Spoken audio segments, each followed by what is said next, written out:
In action. Roll. Action. And Charlie Sheen, everybody!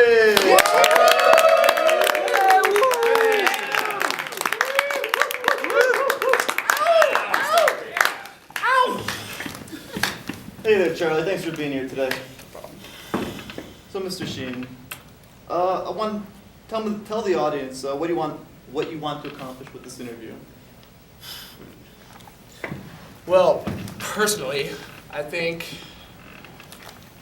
it's time for me to, stand up and defend myself because I've been categorized, as this A-list Hollywood bad boy for reasons, that just don't make sense to me. So it's time for me to speak out.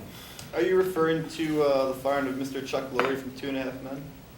Well, yeah, that, but among other things. How do you feel about being fired from that show? I was actually very glad about it. Sounds weird, but, they continue to be in breach like so many whales. This is going to sound awkward, but it was a very big day of gladness at the Sober Valley Lodge because I could finally take all of my bazillions. I never have to look at what's his cock again, and I don't have to put on those ridiculous shirts for as long as this warlock exists in this terrestrial realm. But you were so successful in that show. You were making over $3 million per episode. 2.5 Men was the most watched show on television, and you speak out against it so badly. Why is that? Well, there was a reason why I was asking for so much. It insulated me from having to see myself in those ridiculous bowling shirts all the time. If Warner Brothers had spent more time, energy, and focus on their show as they did on me, probably wouldn't be such a steaming pile of ass. You once spoke out against your replacement, Ashton Kutcher, saying, "I'm tired of pretending Ashton doesn't suck. It's nothing personal. I just feel bad for him. He saddled with such a bad writing." What did you mean by that? Well, obviously I was angry when I said that. Really angry. But I didn't mean that Ashton sucks as my replacement. And if he's watching this interview, I'll say it to the camera and for all the audience and the rest of the world to hear. Dear Ashton, my bad. I was disrespectful to a man just trying to do his best. I got a little excited and maybe threw you in the crossfire. But as for the rest of my statement, I stand behind. You deserve better. Safety in your travels, good sir. Let's steer away from the subject of 2.5 Men. And let's talk more about your drug usage. Sure, bring it on. Well, are you using drugs right now? Hell yeah, I am. Would you mind telling Sure. us? Yeah, I am on a drug. It's called Charlie Sheen. But you can't, it's not available to you because if you try it once, you will die. Your face will melt off and your children will weep over your exploded carcass. Are you on any other drugs right now? And have you accepted the role of being a bad guy? No. You know what? I'm guilty of any other drugs other than being myself.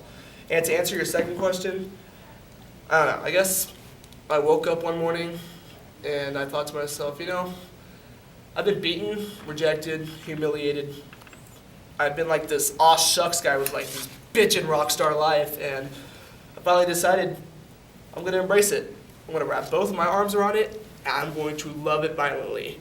And I'm going to embrace it violently through hatred. So, if people want me to be the bad guy, if they don't want to give me a chance, then hell, let's do it.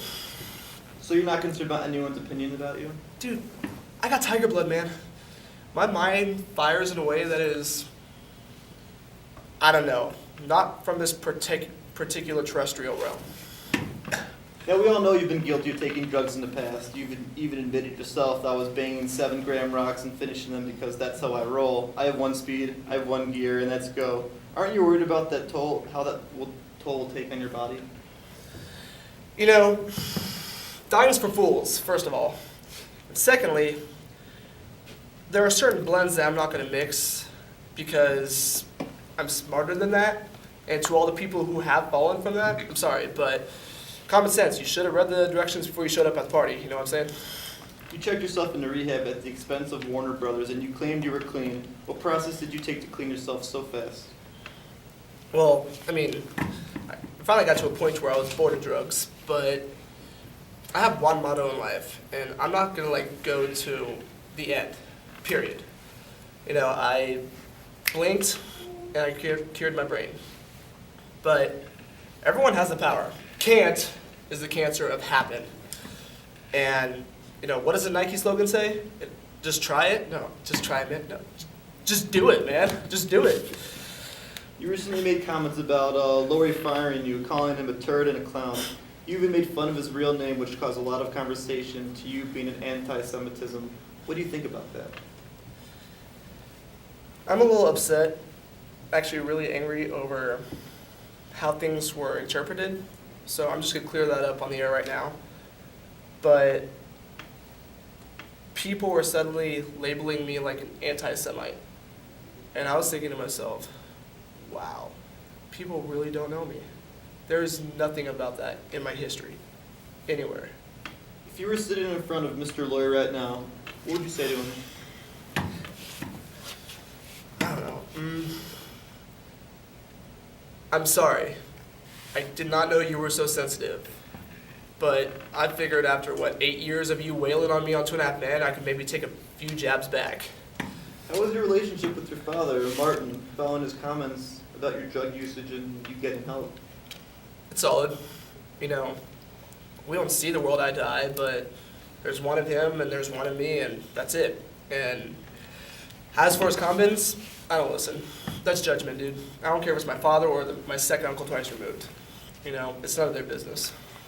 Well, that's all the time we have today, but thank you so much, Charlotte, for coming out and giving us your side story. Thank you, sir. Yeah, woo!